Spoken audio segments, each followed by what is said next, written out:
2 continentes, 2 hemisferios, 2 profesionales unidos por una misma pasión, la jardinería.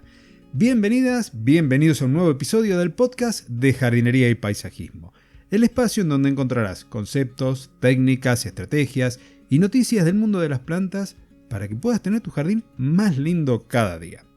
Hoy continuamos con la temática que iniciamos en el episodio anterior en colaboración sobre la reproducción de las plantas, tanto sexual como asexual. Hola Fernando, bienvenido al podcast nuevamente y al último episodio de la tercera temporada. ¡Jo, jo, jo! ¡Feliz Navidad, Claudio! ¿Qué tal? ¿Cómo estás? Pues esto la verdad que es un pequeño salto en el tiempo, ¿eh? Estamos, para que los oyentes lo entiendan, grabando antes de Navidad, porque entre otras cosas yo me voy de vacaciones dentro de 4 días y ya no volveré hasta el año que viene. Pero sin embargo esto se emite justo antes de fin de año. O sea que en teoría ya hemos recibido nuestros regalos de Navidad, pero no sabemos qué regalos son. O sea, esto es de locos. Así es un viaje en el tiempo hacia el futuro, pero con el interrogante de qué pasó.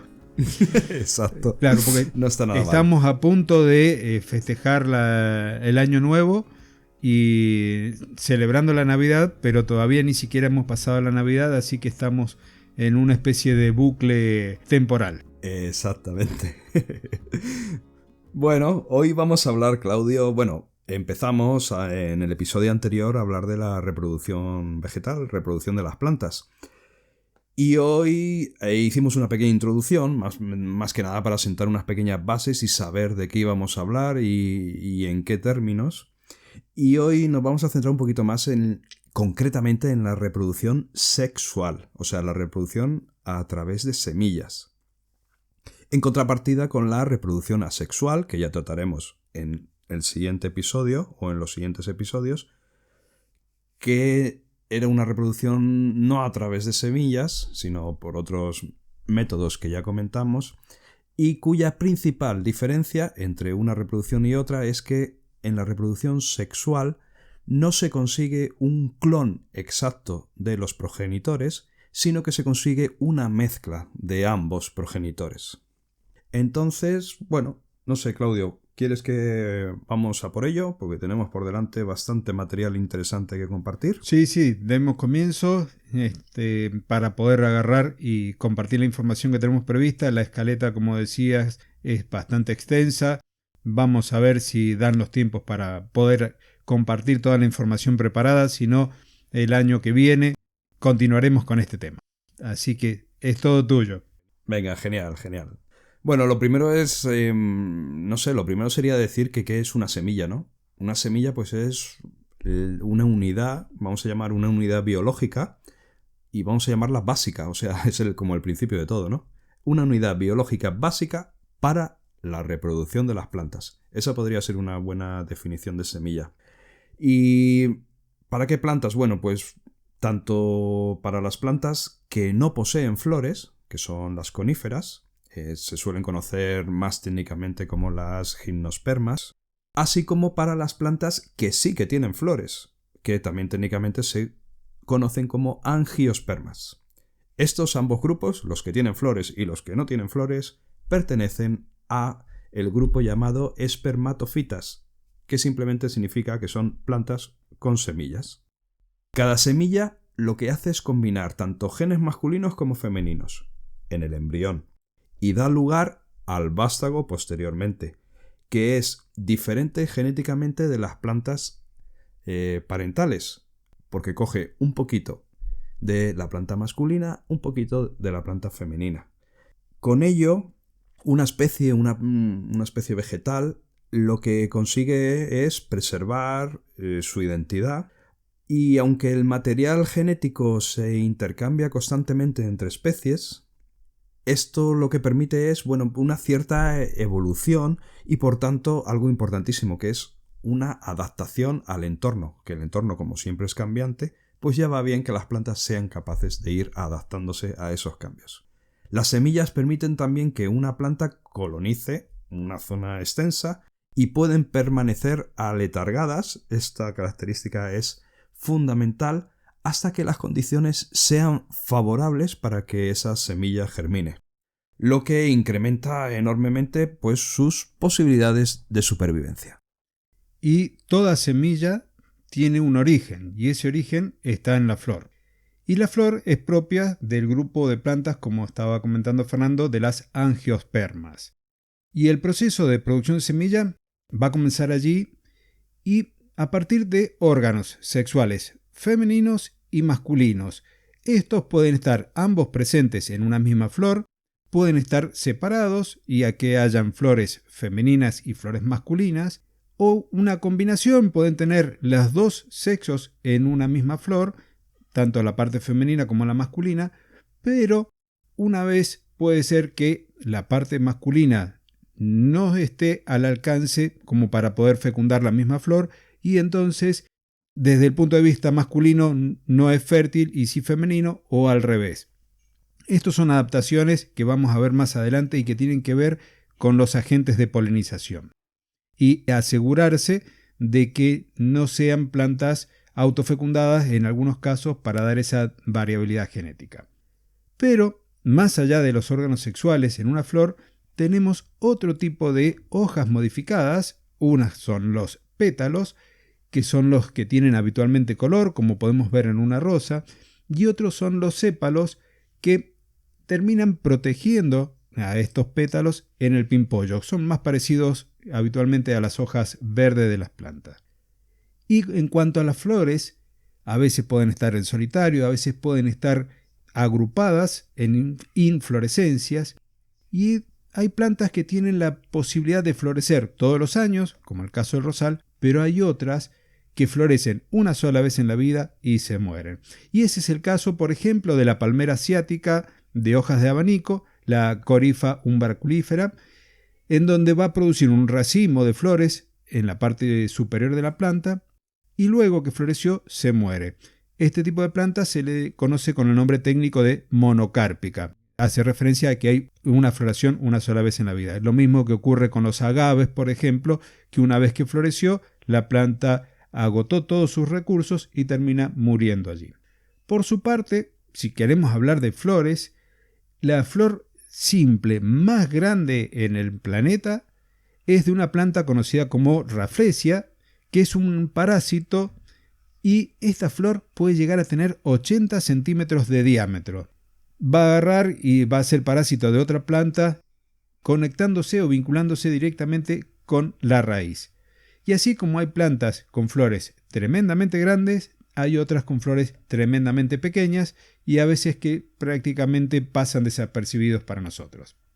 Y en cuanto a la parte reproductiva de la planta, de la flor, la femenina es la que va a terminar dando después origen al fruto, y tenemos el estilo, el estigma y el ovario. Y el ovario es en donde se van a encontrar los óvulos que van a formar después de la fecundación esa semilla. Y en el estilo es donde se va a recibir el grano de polen, que es la parte de material genético masculina para poder hacer la fecundación. Tenemos entonces flores hermafroditas que tienen los estambres, que es la parte masculina, y el gineceo, que es la parte femenina, y otras, como había dicho antes, que poseen solamente un único sexo.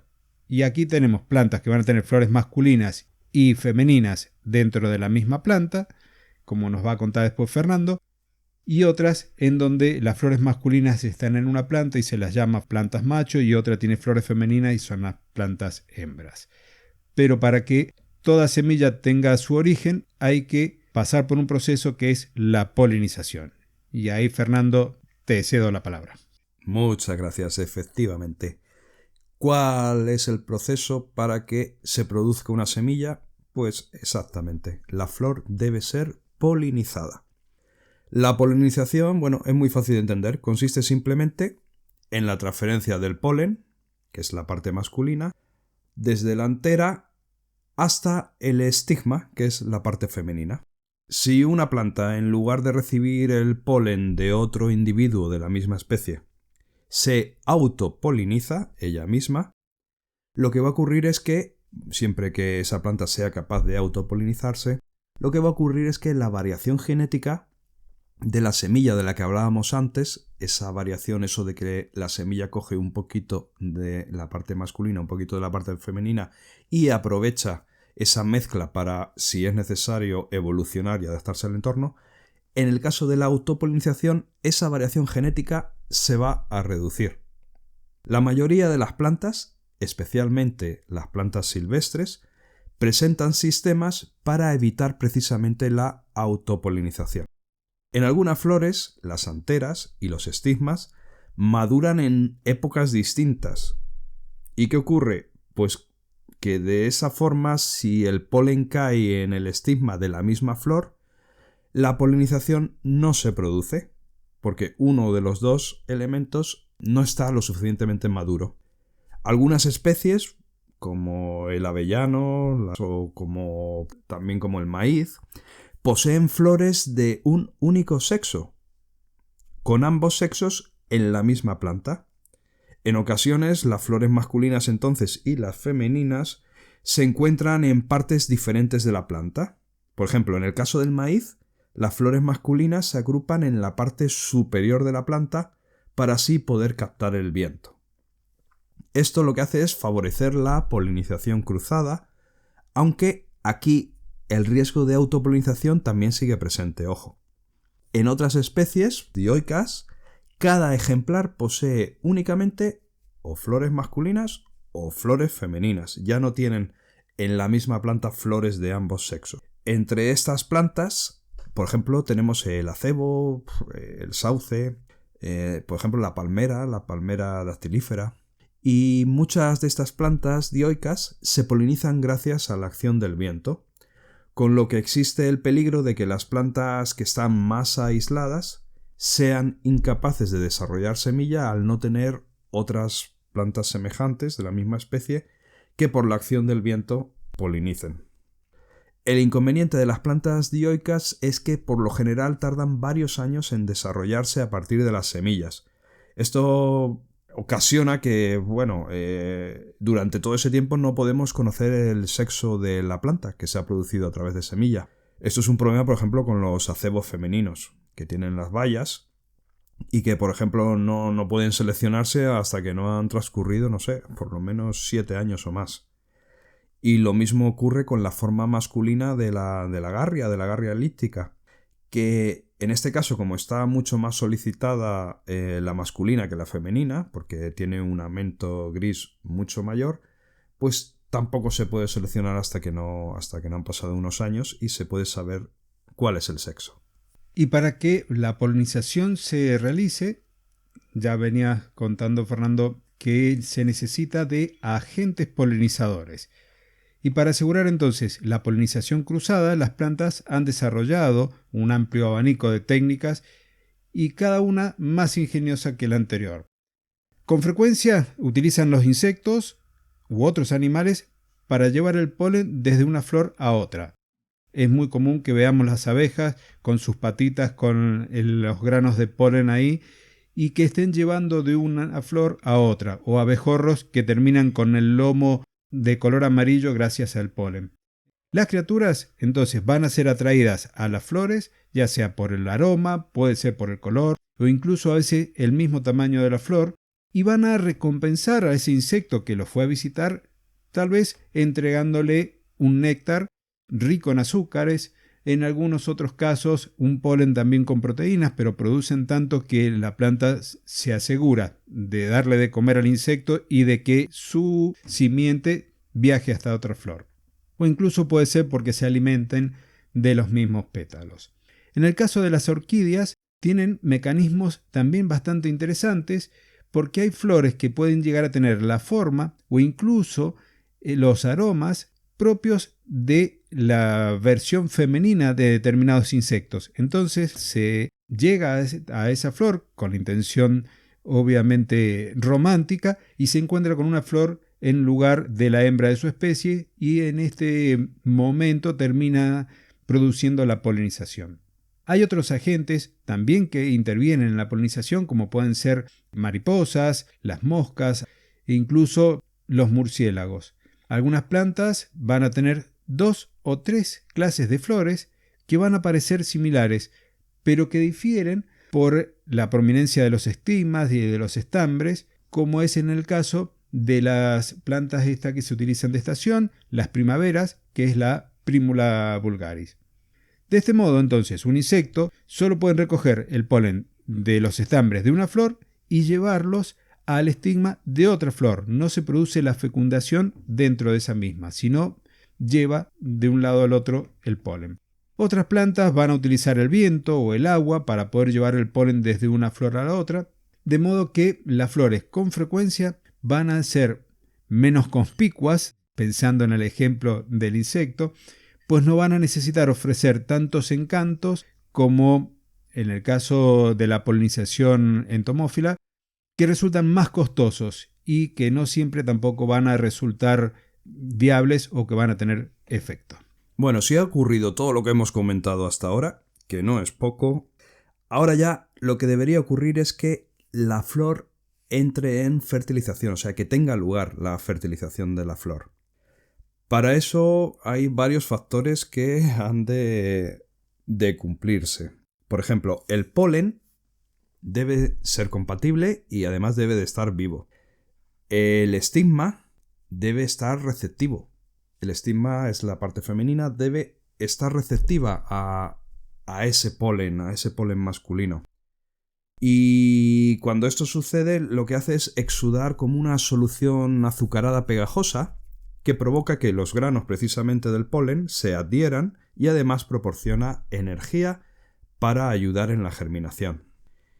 Si el polen es compatible, entonces se desarrolla y forma un tubo polínico que conduce directamente al estilo, de forma que las células sexuales masculinas pueden entrar en el ovario y fertilizar así la célula femenina que se llama óvulo.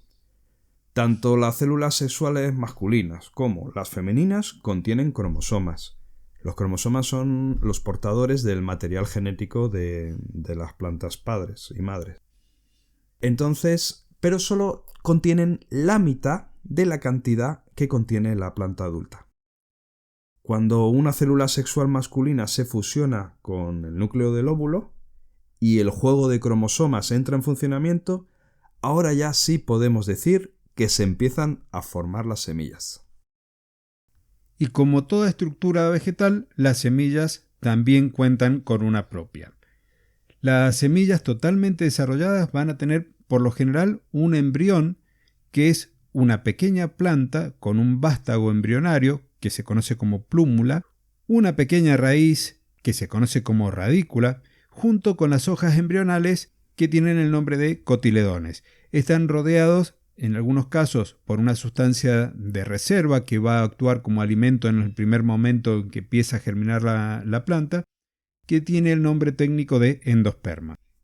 Algunas plantas, el endosperma de la semilla envuelve completamente el embrión y en otras forma parte del tejido de reserva de la planta madura, como sucede por ejemplo en el caso de la cebolla.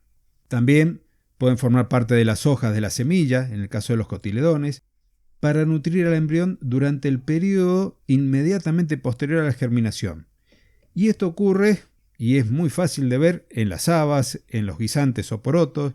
Cuando uno hace ese ensayo, me acuerdo en la primaria que armaba el germinador con el poroto y el maíz y veía que en el poroto salían un par de hojitas gruesas que después se empezaban como a apachurrar. Esos son los cotiledones y ahí es donde está la sustancia de reserva. En las angiospermas, entonces, el endosperma se desarrolla antes que el embrión, pero la mayoría de las gimnospermas, la formación del embrión es anterior. Y recuerdo aquí el término que habíamos estado hablando, que había comentado Fernando. Las gimnospermas son las coníferas y las angiospermas son las plantas que tienen flores. Una dura capa también externa, que es la cubierta de la semilla o la testa, protege al embrión y su reserva de alimento del ataque de las bacterias, de los hongos, de los insectos y otros animales, así como el fenómeno de fenómenos naturales como la sequía o algunas veces incluso las temperaturas extremas. La semilla suele secarse, va a perder humedad en el interior hasta un punto tal en donde le va a permitir sobrevivir y estar dispuesta o disponible para que cuando vengan los periodos favorables, con condiciones favorables, comience este proceso germinativo. Entonces, lograr el grado correcto de sequedad y de peso seco máximo es vital para la planta, pues va a influir después en esa capacidad, en ese poder germinativo que va a tener la semilla. La cantidad, el grosor de la semilla varía extraordinariamente desde una especie a otra. En algunos casos es tan fina como el polvo, mientras que en otras poseen un tamaño de una pelota de fútbol. Estamos hablando de semillas muy grandes. Y ahí yo creo que si se ponen a pensar qué semilla tendrá el tamaño de una pelota de fútbol, van a terminar llegando al coco. El coco que uno compra es la semilla con parte del fruto. Cuando más pequeñas son las semillas, las plantas suelen producir mayor número y por lo general van recubiertas de una capa protectora que junto con las semillas fertilizadas van a terminar formando el fruto. El caso, por ejemplo, de la manzana. Las semillas están protegidas por esta capa que es el fruto, que tiene también otras funciones que veremos más adelante. ¿Y qué ocurre, Fernando, con las gimnospermas, las que no tienen flores?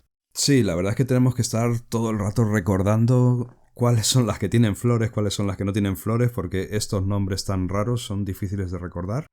Y hay un truquillo para acordarse de esto. Las plantas gimnospermas, si lo decimos despacio es gimnospermas, gimno. Las que tienen el no, gimno, es que no tienen flores, ¿vale? Así nos acordaremos fácilmente. Gimnospermas, no tienen flores.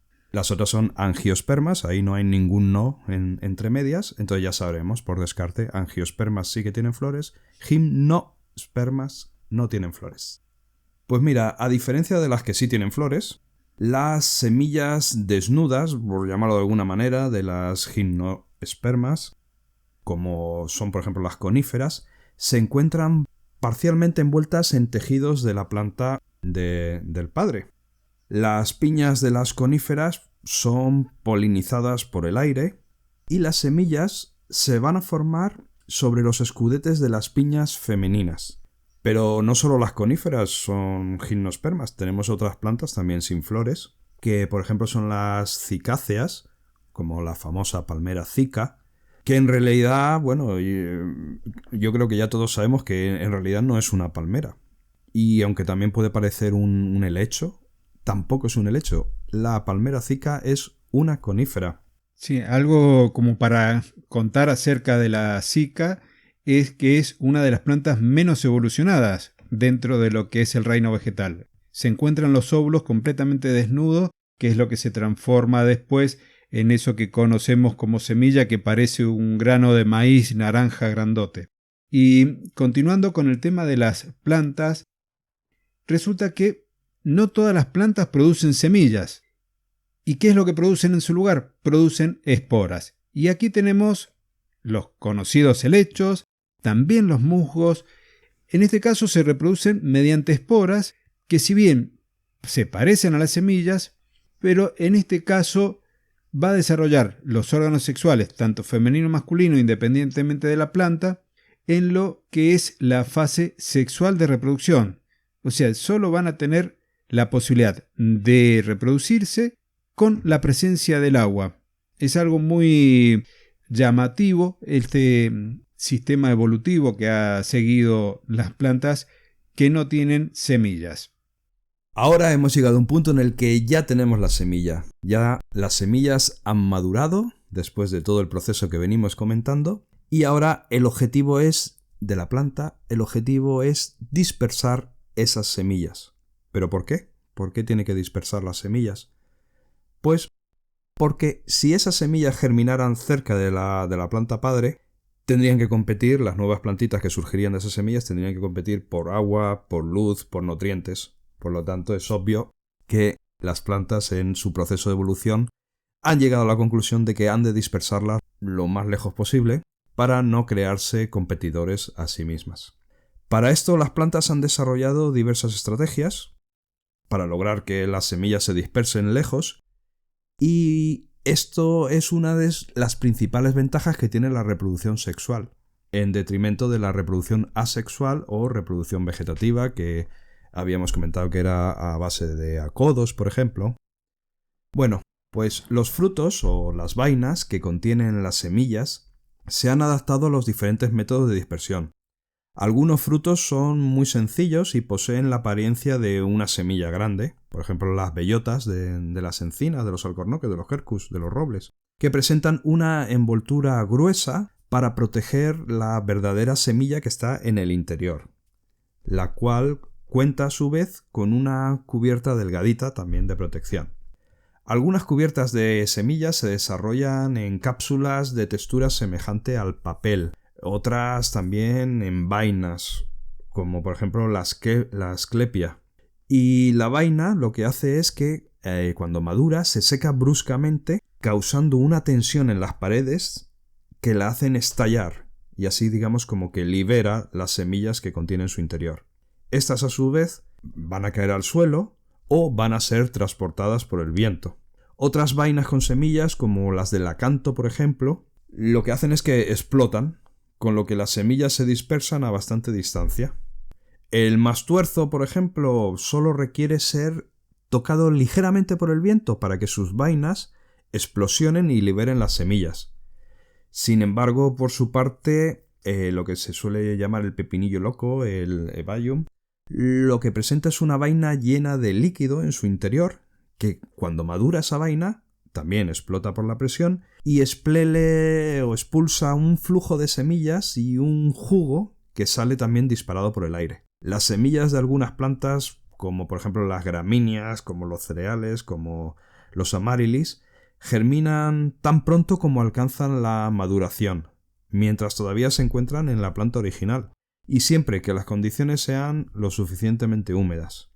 Más tarde las semillas germinadas lo que hacen es caer al suelo ya germinadas y así desarrollarse inmediatamente. O sea que tenemos una gran variedad de métodos de dispersión de las semillas, lo que enriquece la biodiversidad de una manera increíble. Acá cuando armábamos la escaleta, esto del pepinillo loco, la verdad que no lo he visto nunca, esa planta es para buscar en internet y ver algún video porque no sé si allá es típico, pero acá la primera vez que lo escuché fue cuando estábamos con la escaleta. Sí, yo tampoco. y algo que, bueno, aquí hay un término que me resulta simpático, con respecto a la dispersión zoócora. Y esto ya nos está dando una idea, porque empieza con zoo, de que se refiere a la dispersión de las semillas hecha por los animales. Entonces las plantas, para hacer uso del animal, para distribuir su simiente, pueden llegar a presentar, por ejemplo, frutos carnosos con el fin de atraer a unos animales para que ingieran esos frutos y luego trasladen las semillas y las depositen lejos de la planta original. En este, por ejemplo, el caso, si quisiéramos recordar, el durazno, las cerezas o las manzanas, son frutos que tienen una capa gruesa, carnosa y dulce que va a hacer que los animales en la naturaleza lo consuman. Como lo ingieren completamente, las semillas después pasarán por todo el tracto digestivo y serán depositadas junto a las deyecciones lejos de las plantas madres. Esto permite que la semilla ya tenga un pretratamiento para suavizar también ese tegumento, esa piel exterior gruesa que decíamos, y de paso tendrá nutrientes para echar mano apenas comience a germinar. Pero así como están estas que tienen frutos carnosos, hay otras que han desarrollado otros mecanismos que lo que hacen es fijarse a la piel o al pelo de los animales. En algunos casos, bueno, aquí conocemos una planta que es una gramínea que les solemos llamar flechilla, en donde la semilla parece justo una flecha con un extremo en donde cuando uno va caminando con los pantalones se clava en el pantalón y hace que nosotros las terminemos llevando de un lugar a otro, pero lo mismo hacen con el pelaje de los animales. Y otras conocidas como abrojos que también se adhieren al pelo de, por ejemplo, el ganado y terminan siendo arrastrados de un lugar a otro y a veces por distancias bastante interesantes.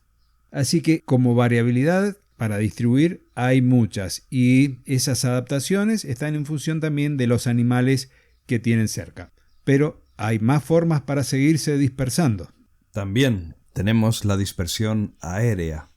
Muchas semillas de tamaño pequeñito son dispersadas por el viento Se aprovechan así, al ser tan pequeñitas, aprovechan la facilidad que tiene la planta para producirlas al requerir menor energía, y al ser pequeñitas también es mucho más sencillo su transporte por el aire, a diferencia, por ejemplo, de un fruto carnoso, que no podría ser dispersado por el aire. Entonces, estas semillas diminutas, una característica es que se suelen producir en grandes cantidades para así compensar las reducidas posibilidades de sobrevivir que van a tener en un suelo adecuado. O sea, cuanto más pequeñita es la semilla, más complicado va a ser para ella encontrar las condiciones adecuadas para prosperar. Y por eso la planta las produce en grandes cantidades. Por ejemplo, los rododendros y las orquídeas presentan estas semillas extremadamente ligeras que son transportadas por el viento. Y otras semillas lo que han hecho ha sido desarrollar unas estructuras para mantenerse en el aire. Por ejemplo, no sé, las del diente del león presentan una especie de paracaídas de plumas, aprovechan el aire y planean con su paracaídas para así dispersarse. Por ejemplo, el fresno, pues las semillas tienen como unas alas con una textura así como tipo de papel que se agitan gracias al viento, se agitan como podríamos decir como las aspas de un helicóptero. Y de esta forma pues también consiguen dispersarse mucho más. Estas semillas aladas se suelen conocer con el término de sámaras, que nos sonará muchísimo este término. Y hasta ahora entonces tenemos que las plantas dispersan sus semillas arrojándolas ellas mismas lo más lejos que pueden. Después, aprovechándose de los animales, ya sea porque comen sus frutos y se los llevan a semillas o porque se enganchan en el pelaje. La otra que acabas de comentar, por el viento. Y la última que nos está quedando, el último elemento que va a ayudar a dispersar las semillas es el agua. Y en este caso entonces las plantas se han adaptado al medio acuático y van a producir semillas y en algunos casos frutos que son impermeables y que además tienen la capacidad de flotar. En el caso del ciprés calvo pueden ser transportadas por las corrientes de ríos bastante distancia hasta que llegan al lugar en donde van a germinar. Pero hay una que es la que resiste mucho más tiempo, que puede hacer viajes extensísimos por el agua y por el agua salada, y estamos hablando del fruto del cocotero, del Cocos nucifera. Y en este caso, como decía, es capaz hasta de atravesar un océano. Y ya tenemos entonces las semillas, ya se han formado, se han dispersado y luego quedaría ver qué ocurre hasta el momento de que germinen. Y eso es el tema de la latencia de semillas y que me parece, Fernando, que será el tema con el que arranquemos el primer episodio de colaboración de la 4ª temporada del podcast de jardinería y paisajismo. ¿Qué te parece? Efectivamente, Claudio. Ya, bueno, la latencia de las semillas es interesantísimo, la capacidad que tienen para mantenerse dormidas hasta el momento en el que encuentran las condiciones óptimas. Pero como de esto queremos hablar un poquito en detalle, lo hablaremos en el siguiente episodio para que no nos queden los episodios tan largos. Entonces ha llegado el momento de despedirnos de nuestra queridísima audiencia y terminar de esta forma también una temporada completa del podcast de jardinería y paisajismo, junto con un año que fue mejor que el año anterior y que esperemos que sea la antesala de un 2022 todavía mejor. Sí, por supuesto, Claudio, ha sido un año mucho mejor. De hecho, muchas personas aquí en España decimos que el año 2020 no existió, que pasamos directamente del 19 al 21. Eso te perjudica a ti porque entonces significaría que no llevas 3 años de podcast, sino que solo llevarías 2. Pero yo me opongo en ese caso. Que tu trabajo te ha costado, ¿no? Las 3 temporadas de podcast. Pues bueno, efectivamente, vamos a dar fin. En el momento que estamos grabando este podcast todavía nos quedan unos 15 días para terminar el año, pero tú que lo estás escuchando ahora, querido oyente, te queda exactamente un día más, si no me equivoco, para dar por finalizado el año, para agradecer todas las cosas buenas que nos han pasado y para pedir que nos pasen muchas cosas buenas más en el próximo año. O sea que nuestros mejores deseos, mis mejores deseos en todos los aspectos y sobre todo, como siempre digo, disfrutar de vuestro jardín lo máximo posible. ¡Feliz Año Nuevo! Y llegó mi turno también de despedirnos, y lo curioso es que nosotros tenemos las costumbres de festejos que hemos heredado del hemisferio norte y en muchos casos de tu patria, Fernando. Entonces, en pleno verano utilizamos alimentos ricos en calorías, muy ricos en calorías, como para conmemorar el cierre de un ciclo y el inicio de uno nuevo. A diferencia de ustedes, nuestro año comienza en enero, que es el mes de las vacaciones, el equivalente creo que al septiembre de ustedes, con lo cual a la audiencia que vive en el hemisferio sur y que tiene este mismo régimen que el que estoy teniendo yo, no solo que terminen un año excelente en compañía de todos sus afectos, sino que comiencen un nuevo año recargando pilas con las vacaciones que bien merecidas todos tienen. Así es que muchísimas gracias por habernos acompañado un año más, una temporada más, y nos estaremos encontrando en el próximo episodio, el primero de la 4ª temporada y durante la primera semana del mes de enero, porque el podcast de jardinería y paisajismo no se detiene. Hasta entonces y muchísimas gracias. Adiós.